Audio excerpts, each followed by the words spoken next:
Hello my dear friends, আসসালামু আলাইকুম। আশা করি আল্লাহর রহমতে আপনারা সবাই ভালো আছেন। বন্ধুগণ, আজকের ভিডিওতে আমি আপনাদেরকে জানাবো আপনারা নতুন ফোন কেনার পূর্বে কোন বিষয়গুলো দেখে এবং জেনে যে কোনো ধরনের অ্যান্ড্রয়েড ফোন কিনবেন। তবে ভিডিওটি শুরু করার আগে আপনাদের প্রতি আমার অনুরোধ, আপনারা যদি আমার চ্যানেলে নতুন হয়ে থাকেন তাহলে অবশ্যই চ্যানেলটি সাবস্ক্রাইব করে লাইক, কমেন্টস এবং শেয়ার করবেন। বন্ধুগণ, কিছু বিষয় আছে যেগুলো খেয়াল করে ফোন কিনলে আপনি কখনোই ঠকবেন না বা আপনার লস হবে না। এর মধ্যে প্রথম যে জিনিসটা দেখতে হবে তা হলো চিপসেট চয়েস। চিপসেটকে ফোনের লাইফ বা প্রাণ বলা হয়। আমাদের দেশের স্মার্টফোনগুলোতে মিডিয়াটেক এবং স্ন্যাপড্রাগন চিপসেট ব্যবহার করা হয়ে থাকে। ভালো বা বেটার সার্ভিস পেতে হলে আপনারা স্ন্যাপড্রাগন চিপসেট ব্যবহার করবেন বা করতে পারেন। তবে এর চেয়েও আরও ভালো পাওয়ারফুল চিপসেট ব্যবহার করতে চাইলে আপনারা মিডিয়াটেকের চিপসেট ব্যবহার করতে পারবেন বা পারেন। একই সাথে কম ন্যানোমিটারের চিপসেট কেনার চেষ্টা করবেন, যাতে ফোন হিট কম হয় বা ফোন কম গরম হয়। বন্ধুগণ, তারপর দ্বিতীয় যে জিনিসটা দেখে আপনাকে ফোন কিনতে হবে তা হলো ডিসপ্লে। আমাদের দেশে অধিকাংশ অ্যান্ড্রয়েড ফোনগুলোতে অ্যামোলেড, সুপার অ্যামোলেড বা আইপিএস ডিসপ্লে দেওয়া হয়ে থাকে। এখানে অ্যামোলেড বা সুপার অ্যামোলেড ডিসপ্লে যুক্ত ফোন নিলে ভালো হয়, কেননা অ্যামোলেড বা সুপার অ্যামোলেড ডিসপ্লে যুক্ত ফোনগুলো ব্যাটারি কনজিউম কম হয়, অর্থাৎ চার্জ বেশি থাকে। অন্যদিকে আইপিএস ডিসপ্লেগুলোর ব্যাটারি কনজিউম বেশি হয় বা চার্জ কম থাকে। তাই অ্যামোলেড বা সুপার অ্যামোলেড ডিসপ্লে যুক্ত ফোন নেওয়াই ভালো। তৃতীয়ত আপনাদেরকে যে বিষয়টি খেয়াল করতে হবে ফোন কেনার পূর্বে তা হলো ডিজাইন এবং বিল্ড কোয়ালিটি।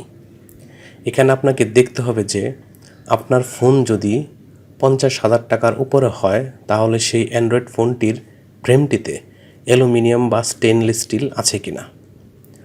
তারপর দেখবেন ব্যাক পার্ট এবং ফ্রন্ট পার্ট এ কোনো ধরনের প্রোটেকশন রয়েছে কিনা বা কোন ধরনের প্রোটেকশন রয়েছে। আপনার ফোনের দাম যদি 20,000 টাকার উপরে হয় তাহলে কর্নিং গরিলা গ্লাস 3 হতে হবে, আর দাম যদি এর চেয়ে উপরে হয় তাহলে কর্নিং গরিলা গ্লাস 5 থাকবে বা থাকতে হবে। চতুর্থত, আপনারা ফোন কেনার পরে যে জিনিসটি দেখবেন তা হচ্ছে ক্যামেরা সম্পর্কে আমাদের একটা ভুল ধারণা আছে। সেটা হলো আমরা মনে করি যে ক্যামেরার মেগাপিক্সেল যত বেশি হয় সেটাতে ছবি ভালো বেশি আসে।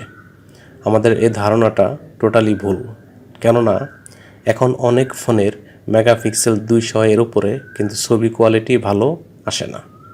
অথচ আইফোনের সর্বশেষ 40 মেগাপিক্সেল যোগ করা হয়েছে, কিন্তু ছবি কোয়ালিটি 200 মেগাপিক্সেল এর চেয়ে ভালো আসে।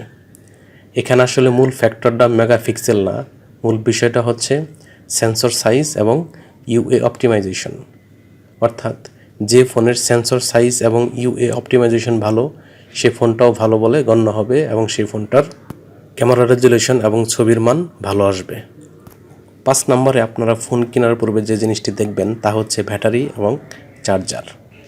সচরাচর যেসব ব্যাটারির অ্যাম্পিয়ান 5000 অ্যাম্পিয়ান হয় বা এর উপরে হয় সেই ব্যাটারিগুলো ভালো হয় এবং চার্জ বেশি থাকে এবং চার্জ কোয়ালিটি ভালো থাকে এবং ব্যাটারিও ভালো থাকে।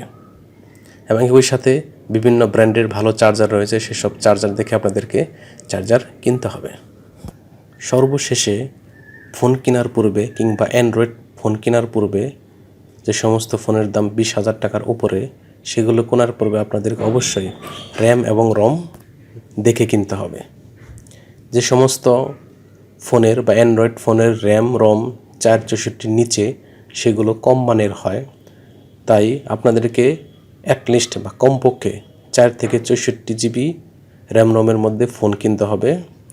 আর যদি এর চেয়ে ভালো চান বা একটু উচ্চমানের হয় বা ভালো মানের বা বেশি দামের হয়ে থাকে বা 20,000 টাকার উপরে হয়ে থাকে তাহলে অবশ্যই র্যাম রম 8 থেকে 128 বা 156 জিবি নেবেন।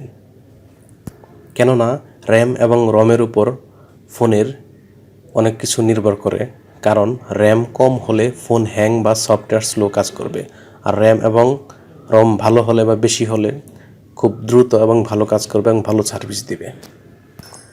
বন্ধুগণ, উপরোক্ত এই বিষয়গুলো খেয়াল করে আপনারা যদি কোনো অ্যান্ড্রয়েড ফোন কিনেন, তা যত দামেরই হোক না কেন, তাহলে আপনি কখনোই ঠকবেন না কিংবা আপনার লস হবে না। তাই ফোন কেনার পূর্বে অবশ্যই এই বিষয়গুলো দেখবেন, জানবেন এবং আরও বেশি জানার প্রয়োজন হলে নেট ঘাটাঘাটি করবেন, সব তথ্য পেয়ে যাবেন। ধন্যবাদ।